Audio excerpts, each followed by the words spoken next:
Mr Acting Deputy President. I'm rising today to speak to the bill which my colleague, the former Senator Larissa Waters, introduced to this place, the Fair Work Amendment Gender Pay Gap Bill 2015. I thank Senator Waters for her contribution to progress towards equality, and I'm pleased to debate this bill here today. We've brought this debate on today to ensure that this place retains a focus on real, concrete actions to reduce the gender pay gap in Australia.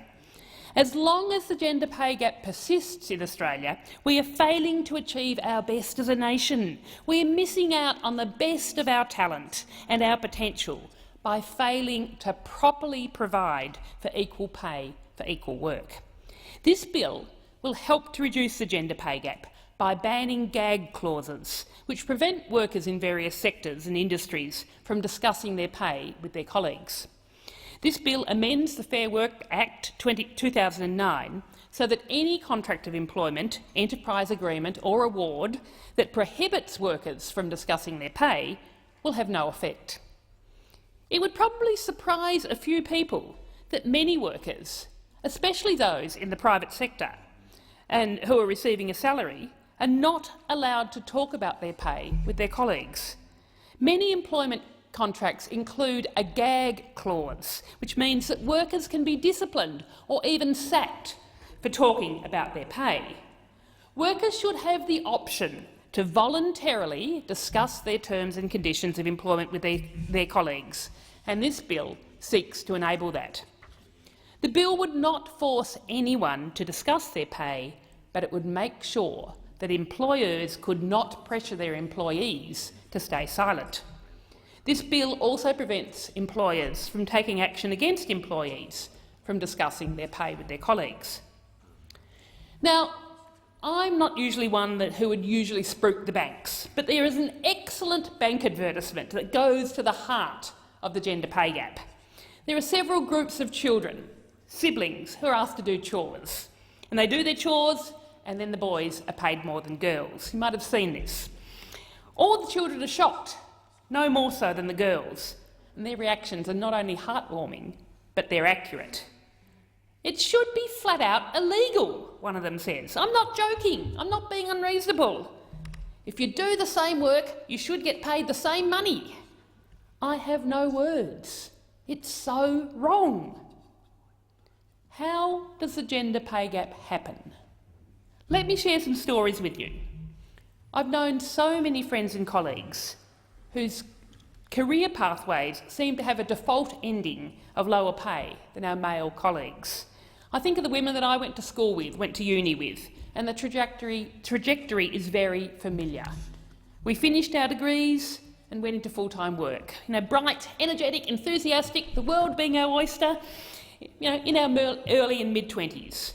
But even then, immediately after graduation, our brash, confident male colleagues were more than likely to be offered and to be paid more than us, overselling their competencies as we were often more realistic about ours. My friend and former senator in this place, Larissa Waters, talked about her own experience of pay secrecy during her time when she was working on these issues. She talked about her experience as being a junior graduate lawyer, a couple of months into her exciting new role, and learning that the guy sitting next to her, also straight out of uni, was earning $5,000 more each year. They were doing exactly the same job, and so early in their careers, that extra $5,000 was a hefty portion of her overall pay. They had equal experience as junior lawyers, and she'd even got better marks than him. He inadvertently let this pay discrepancy slip in a casual conversation, but otherwise it wouldn't have been transparent or known due to the level of pay secrecy in that firm. There are many life circumstances that lead many women to end up with lower pay outcomes. For many of us, the time of our early careers coincides with relationships becoming serious, moving in with our partner, beginning a family, and our working lives then taking a back seat to child rearing. Don't get me wrong, I loved having kids, but life at that time was a juggle of part-time work, paid childcare, parents looking after the kids, school drop-offs and pick-ups, after-school care, feeling guilty about the kids going to after-school care too much, feeling guilty about whenever they went to before-school care, trying to avoid that as much as possible. I personally found 3 days a week the right balance between being there for my kids, contributing to paying the mortgage and keeping my professional life ticking over. But others, many other mothers that I know, chucked in their careers altogether, deciding to scrape by on significantly less household income in order to live a happier, less stressful family life. I think of one friend who trained as an immunologist. She was out of the paid workforce for almost 10 years, home with the kids until her youngest went to school, and then retraining as a secondary school science teacher. And many of these women found difficulty getting back into their preferred careers, having to compete then against younger, more recently graduated folk. And the life skills that they have gained in bringing up kids and juggling, multitasking, being very flexible, problem-solving, they aren't recognised. The people who would recognise their skills generally aren't doing the recruiting. Going back to study and starting again is a common course of action, and with it, more years out of the paid workforce. Another woman I know who's now in her mid-40s, she's got a PhD in climate science, and her 3 kids are now aged 10, 8 and 5. She's back at work part-time at their primary school, working as a teacher's aide. Really, really important work, but a role that fits the pattern of being largely undertaken by women and consequently undervalued and underpaid. And she's fortunate with her higher degree that she's got other options, and she's now looking for work more relevant to her qualifications, which will be better remunerated. But she's struggling to find something more suitable, mainly because she is not wanting to work full-time just yet. And if she can't find anything, she'll stick to being a teacher's aide, regardless of how poorly paid it is. It's rewarding work, it's close to home, and it fits in around the kids.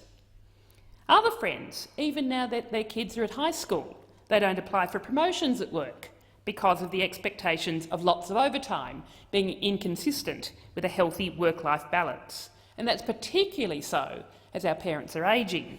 Some of my contemporaries are now taking a month or more at a time of unpaid leave, to help ageing parents move into retirement villages or nursing homes, or they're dropping back to 4 days a week so that they can be available to drive their parents off to doctor's appointments and physio appointments, and it goes on and on.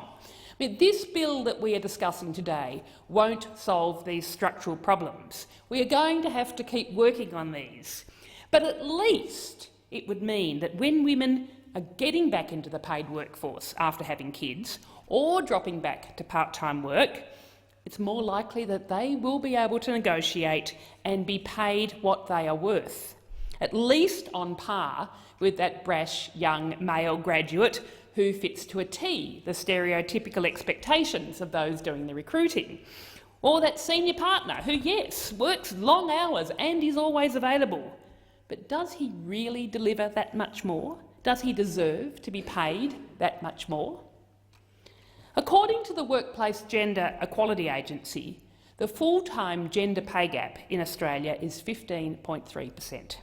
15.3%. And this has largely remained unchanged for 20 years. Now, while a percentage is an important thing to note, it's crucial that we understand exactly what that means in tangible terms. 15.3% gender pay gap means that women working full-time earn, on average, $1,409 per week, compared with $1,662.70 for men. That's $253.70 less. That's a difference of $13,192.40 every year less for the average female full-time worker, $131,924 over 10 years, and $527,696 over 40 years, over $500,000. These figures are staggering and they are unacceptable. And the private sector has a staggering 19.2% gender pay gap compared to 10.8% in the public sector. And it's not unrelated that pay gap clauses largely don't exist in the public sector and are much, much more commonplace in the private sector. This bill addresses just one factor that contributes to the gender pay gap, but it is an important one. In their submission to the inquiry to this bill, the Workplace Gender Equality Agency reminded us of some of the other significant factors, that particular industries have different methods of setting pay and that this affects the pay gap, and that industries and sectors which generally have individual agreements between employer and employee rather than awards or collective agreements tend to have a worse gender pay gap, and that Australian employment remains gender segregated in many respects, with women and men traditionally working in different industries and different jobs. There aren't many industries in Australia where gender parity has been achieved in workplace makeup. You add to this that society and our economy largely undervalue work in female-dominated industries and jobs, whether that be childcare or aged care or hairdressing, and these jobs tend to attract lower wages than jobs in male-dominated industries, resulting in significant differences in pay between men and women. And the pay gap between genders is also reinforced by differences in access to education between women and men. Another contributing factor is that there is a lack of women in senior positions across the board, but especially in certain industries such as financial and insurance services, where women are paid 26.1% less than male colleagues. There are correlations, as I've already talked about the lack of pay equality and women overwhelmingly performing the more unpaid caring responsibilities and ending up with reduced remuneration upon return to the workforce as they potentially manage caring alongside work, or they experience role redefinition and pay changes after taking time out. And of course, there are the additional effects of taking leave to fulfil caring responsibilities, such as reduced earnings and reduced superannuation contributions. And women experiencing more direct and indirect discrimination in the workplace can also be a major contributing factor to lack of promotion to senior positions. And that's what happens when we see the old boys' clubs prevailing in certain workplaces and industries. And it can mean that promotions and development opportunities are disproportionately allocated to men. These are interrelated work, family, social and cultural factors, and we must keep them in front of mind as we consider the gender pay gap and the ways we can keep driving that gap down. The Greens had this bill drafted in order to take a step towards pay equality, while acknowledging these many other factors that influence inequality in the workplace and in pay scales. Getting rid of gag clauses will contribute to much greater pay transparency in workplaces and mean that employers will have to justify how they pay their workers, rather than allowing discrimination and unconscious bias to creep into their decision-making. We know that when pay deals are not kept in the dark and when workers know what their colleagues are earning, the gender pay gap is smaller. And this is demonstrated by the stark difference in the pay gap between the private and the public sectors. Shining the light on secret pay deals means that all workers, including women, are treated fairly and receive the same pay for the same job. When salaries are set through individual negotiations and workers are prevented from discussing the outcome with each other, overall, women end up with less pay. And while there's no evidence to suggest that women's abilities to negotiate are any different from men's, research shows that women's negotiations tend to be less successful than men's. The Greens have been in this space, working to reduce the gender pay gap for a long time. This bill was first tabled in 2015, and I would strongly urge all parties and independents in this chamber to support this bill. As we flagged in our dissenting report to the inquiry held into this bill, we would consider amendments to improve this bill even further, based on evidence that we heard from the submissions to the inquiry. But the fact remains, women should be paid the same as men for the same job. Everyone should be paid the same for the same job. It's as simple as that.